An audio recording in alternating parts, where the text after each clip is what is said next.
Hello hello साथीहरू, आज चाहिँ मेरो जन्मदिन अनि म चाहिँ सरप्राइज दिनको लागि म आज मेरो माइती घर जान लागेको, किनकि यसपालि चाहिँ मेरो जन्म बार मिलेको छ।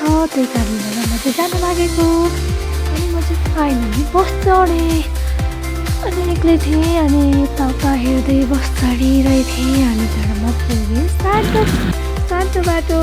त्यहाँ चाहिँ एकछिन जाम भयो अनि त्यसपछि अनि चढाइने हामी साटो बाटोमा गएर एकछिन रोक्यो अनि रोकेपछि म कस्तो दिक्क लागिरहेको थिएँ अनि यताउता गर्दै बसिरहेको थिएँ अनि फाइनल्ली त्यहाँबाट पनि बस हिँड्यो। त्यहाँबाट अनि चापागाउँ जानको लागि बस हिँड्यो। यताउता हेर्दै पुगेला जस्तो भइरहेको थियो।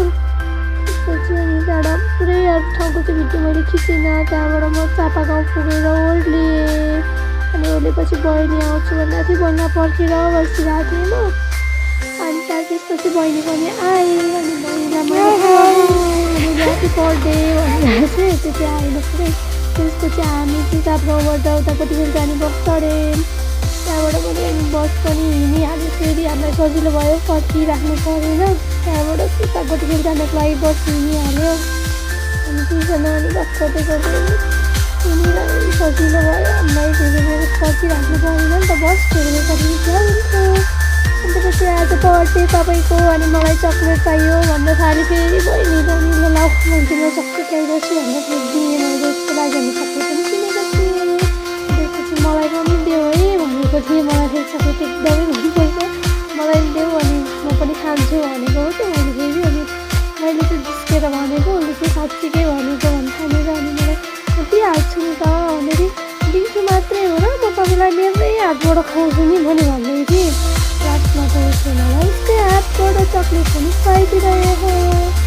त्यसपछि अनि हामी चाहिँ चक्लेट खाँदै बस गर्दै बसमा गीत पनि बजिरहेको थियो अनि राम्रो भइरहेको थियो। दुईजना कुराकानी गर्दै त्यहाँबाट हामी त्यसपछि अनि बाहिरका दृश्यहरू हेर्दै रमाउँदै दुईजना दिदीबहिनी भएसित अनि फेरि गफ गर्न नि पाइहाल्यो। त्यसपछि त के चाहियो र हामीलाई।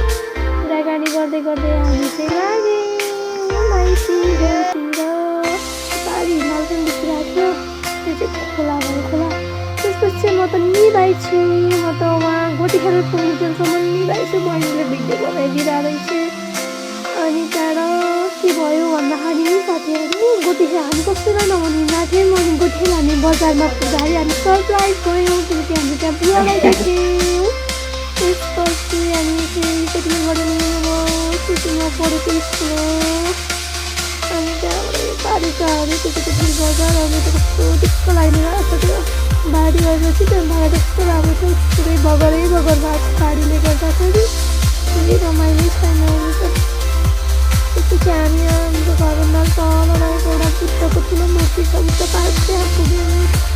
त्यसको पनि मैले छोटो क्लिप लिएँ। त्यसपछि मैले सानो हुँदाखेरि पढेको स्कुल सिकेको स्कुल हो त्यहाँनिर पुगेँ। त्यसपछि चौतारा भयो। त्यसपछि फाइनली हामी बसबाट ओर्लेर अनि घरको लागि हिँड्यौँ। घरमा कसैलाई थाहा छैन हामी आउँदैछौँ।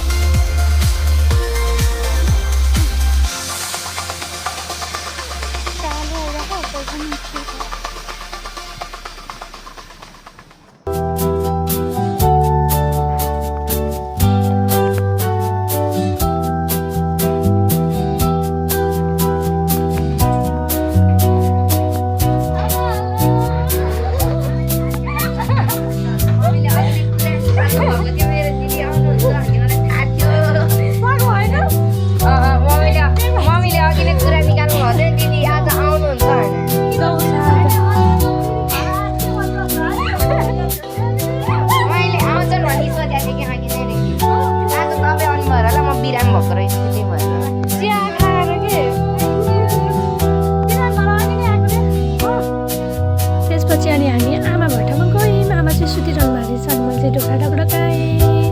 आमा चाहिँ खोल्नु नै भएको थिएन अनि मैले चाहिँ धेरै बेर टक गरेपछि अनि आमाले ढोका खोल्नुभयो। आमा चाहिँ निन्द्रामै हुनुहुँदो रहेछ, को हो भन्दै हुनुहुन्थ्यो। आमा चाहिँ अनि हामीलाई देखेर टुवा पर्दै सपना हो कि के हो पनि भन्दै हुनुहुन्थ्यो क्या। अनि आमा चाहिँ छक्कै पर्नुभयो हामीलाई देखेर। अनि हामी चाहिँ यसै गरी सरप्राइज दिनको लागि माइती घर पुग्यौँ। त्यसपछि हामीले बर्थडे मनाउन सुरु गऱ्यौँ अनि सबैजना मिलेर अनि केक काट्ने ओर्ने गऱ्यौँ। कस्तो रमाइलो लागिरहेको थियो।